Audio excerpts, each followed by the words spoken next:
Afterwards, Mr. Huxley triumphantly taunted the victim, stating, "You're done, you're done." This was not policing. It was wrong.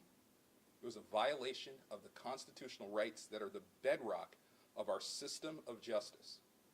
Mr. Huxley unilaterally decided the man's guilt and exacted punishment on him, not in a court of law, but on the concrete of Monument Circle. It was a crime. And now the criminal responsible is going to serve a year in federal prison. Law enforcement agencies expend enormous energy and resources to earn, maintain, and develop credibility and respect within the communities they serve. And such positive sentiments are not a mere luxury, they are indispensable to attaining public safety.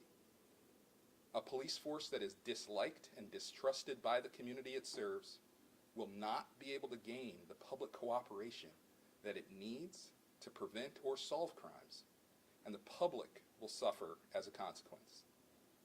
In deciding to abuse the power granted to him by the public, this supervisory officer assaulted one of policing's most effective crime control tools, its legitimacy.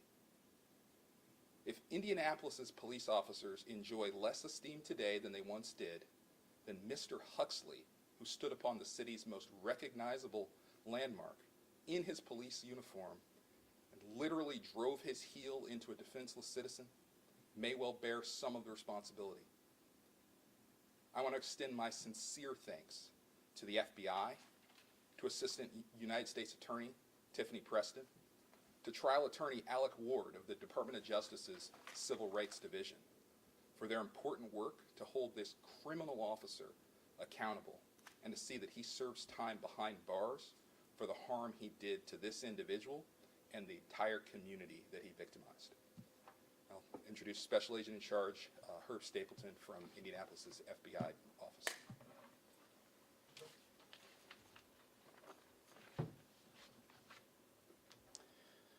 Thank you, U.S. Attorney Myers. The facts that U.S. Attorney Myers laid out are really hard to hear. They're really hard to listen to. And that's precisely what makes them so important and what makes these cases so important to work for the FBI. Of the hundreds of violations of federal criminal law that we are responsible for investigating, that's why civil rights remains one of our highest priorities. And color of law violations where a law enforcement officer misuses his official authority in the way that it was misused in this case are especially egregious because they do erode the community's trust in law enforcement. The vast majority of police officers are well-trained professionals, dedicated, who faithfully adhere to the rule of law, often in the face of grave risk to their own personal safety. But the few who violate their oath to protect and serve by using excessive force in this kind of graphic and horrific way will be held accountable. The FBI takes a tough stance on these types of violations because we have to. We have to for the sake of the victims, and we have to for the sake of our society. When there is excessive force that rises to the level of a federal crime, the FBI will investigate. When sufficient evidence of a crime is present, the cases will be prosecuted, and as we see with this announcement, defendants who are found guilty will receive significant sentences and be held to account for their crimes.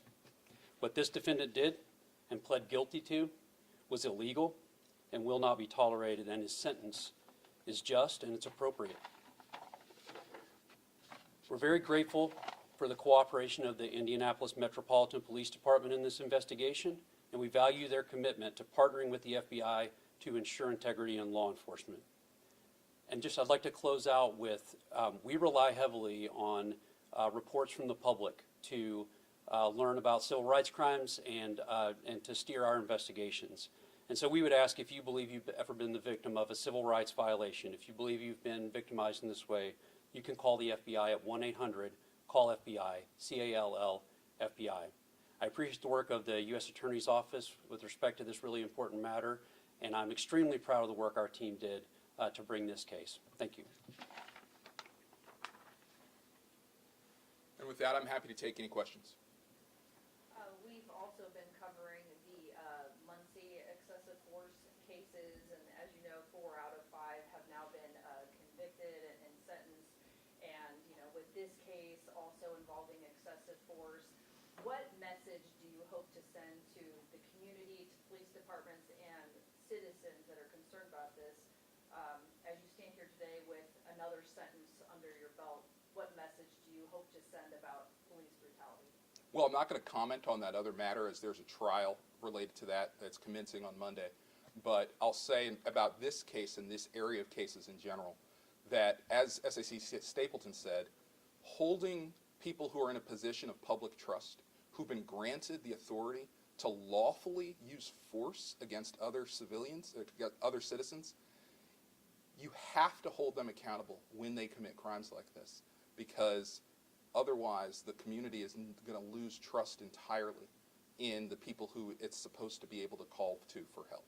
So I think that holding officers accountable when they do commit these sorts of crimes and violate people's constitutional rights is one of the most critical things that we do in federal law enforcement. We're going to continue to prioritize these cases. We're going to expand the resources that we direct to these cases. And as SAC Stapleton said, we hope that as the public hears about cases like this, they reach out to us and bring matters to our attention that we might not know about, and that also officers, the vast majority of whom go to work, do the right thing, put on the badge, and hope they get to come home safely to their family. Crimes like this hurt them. Crimes like this, when they do the right thing and step up and say, this is wrong. If individuals keep committing crimes like this, it disincentivizes officers. If those people aren't held accountable, and you're a police officer, why would you step forward and take the professional reputational risk, take the blowback of coming forward and saying something was wrong? And so if people aren't held accountable when you do so, then you're just encouraging a culture that we have to combat in law enforcement, because our job is to protect everybody, and that starts with holding ourselves in the criminal justice system accountable. Any other questions? Can you talk about body cameras and the importance of body cameras? And as you know, many departments, including IMPD, have recently, in the past few years, added body cameras. How crucial are body cameras when it comes to these cases? Well, I think there's no question that the body camera footage in this case was critical to us securing the just result that was secured today. I think that it's clear that both if officers have not engaged in violations of the law, and you have that real-time documentation demonstrating that actually the law wasn't violated here, or a crime wasn't committed by the officer here, or to the contrary, when you have a case like this where it's clear that one was, that it can be a very useful tool in making that happen and in making sure that we get to the truth, which is the ultimate goal of the criminal justice system.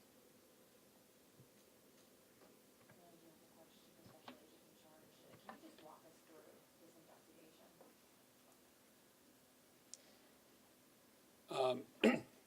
You'll have to be a little bit more specific for me than that. Can you just walk us through what went into this?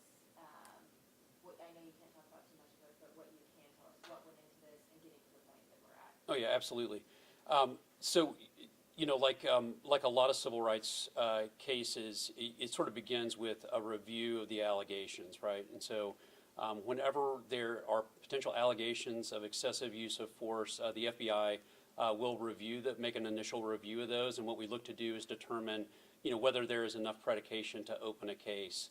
And in this case, we would have determined, based on the facts that we knew at the time, that there was enough predication to open a case. We conduct the investigation. We will typically get the U.S. Attorney's Office involved very early on in that type of investigation, as well as DOJ's Civil Rights Division, who also worked on this case, because it's very important in a case like this to make sure that that we are following sort of the guidance with respect to what the laws actually are. There's very specific requirements for what rises to the level of a federal crime in this type of instance. At the same time, we would also be working with the police department, who the officer is assigned to, typically with their internal affairs department or whatever department handles that type of incidents, because frequently there are sort of concurrent reviews going on. And so we just want to make sure that all sort of bodies with investigative responsibility here have access to the evidence. And then over the course, after that, it's just sort of investigative work. It's sort of traditional investigative work by our agents. We gather the facts and we present them to the U.S. Attorney's Office, who makes a determination along with the Department of Justice as to whether this meets the standard of a federal crime and make a determination whether there's a prosecution that can be made. In this particular case, I think it was pretty clear that there was justifiable ground for a prosecution, and we would proceed from there. So it's pretty straightforward in a case like this, as far as the reviewing the allegations, determining whether there's predication for an investigation, and then presenting that factual basis to the U.S. Attorney's Office for further action. At the sentencing today, the body cam video was played, a couple different versions of it, and the judge said at the sentencing when she saw it, she actually kind of physically recoiled, just from, she called it, brutal. Wondered what your reactions were when you actually watched it. Go ahead. So this incident happened actually, I think, a couple months before I started as U.S. Attorney, sort of a few days before I was confirmed. And I remember looking at the local media, when it first was published, and I was absolutely horrified. And I think, like the judge, sort of, viscerally, like physically reacted, like, I think I shouted out, like, no, like you don't do that. That's not policing. And it does so much harm to all of us, to the community, not just to the individual who's harmed.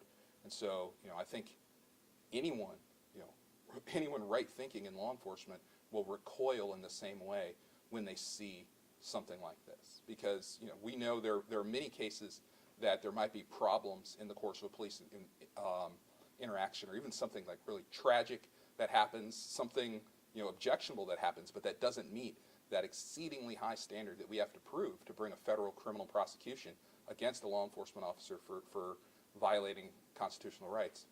But when something's as clear-cut, as this, I think that it was incumbent upon us to do the kind of investigation we needed to do to bring the kind of prosecution that we did. And it takes longer sometimes than people want, but to get to the point where we are here today, where this officer who tarnished the badge he wore is now being held accountable. For somebody who might be watching this, from the inside out, it seems, pretty clear. You said it was pretty clear that this resolution was going to come, but some people might be saying the length of time of these situations. Can you talk about just like happened in September of 2021 and here we are in 2023? Absolutely. And I believe the indictment in this case was returned in about a year ago in 2022.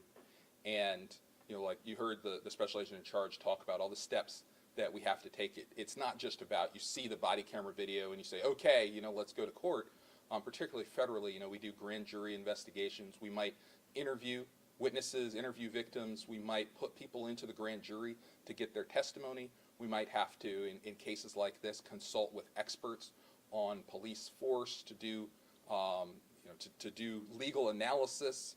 That the law here, is pretty, technical, and we want to make sure that we're getting everything right, because it's not just proving that the officer used force, and it's not even proving that that force was, excessive objectionably.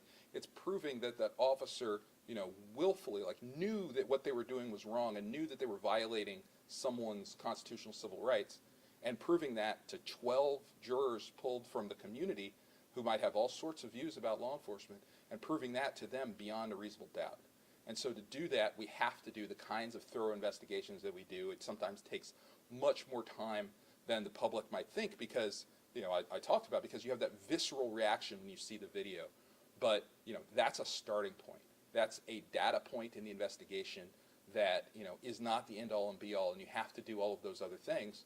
And then once you indict a case, there's significant sort of, the defendant has significant constitutional rights, and you go through all the processes that we do and that are important for us to do, once someone is accused of a crime in federal court, and then determining if they want to exercise their right to go to trial, or if they want to see if they can resolve the matter before that. And so, for a year from indictment to resolution in a case like this is actually, I think, in the federal court, a little on the faster as opposed to slower side. But because our process is just designed differently than the state system, and because of all the things that we put into these investigations, I know that it can be frustrating to the public how long it seems to take, but it takes this long because we want to get it right, and we want to get to the truth, and we want to get the right solution, whether it is, finding someone guilty, or whether, if someone isn't guilty and shouldn't be held accountable. And here, obviously, the defendant was guilty.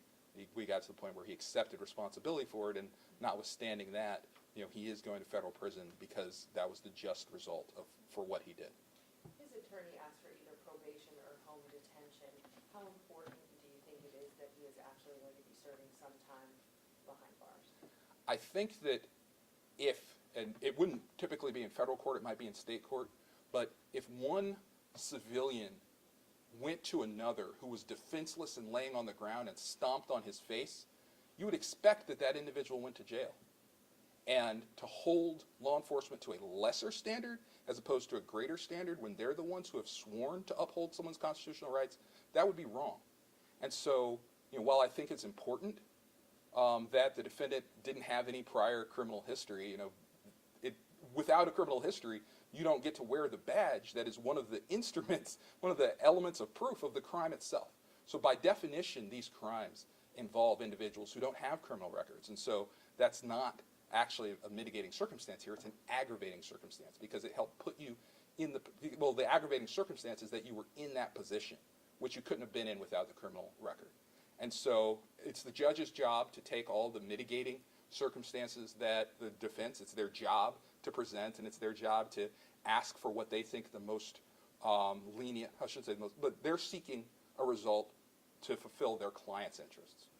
Our job isn't to seek prison for prison's sake. Our job isn't to seek conviction for conviction's sake. We're a special part of the government as prosecutors, and the Department of Justice. A department named for an ideal, not just a Department of Convictions, Department of incarcerations. And so when we pursue these cases, what we're thinking about is what is the just result? What's going to accomplish what we need to make the community safer and to make the community have trust in law enforcement?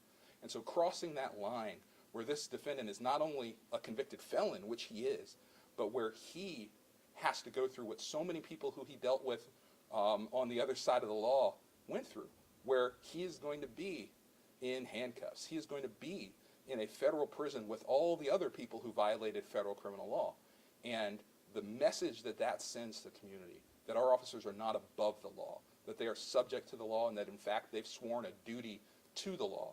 I think that the message sent by sending him to prison is very important. Well, with that, thank you guys very much. We appreciate your time.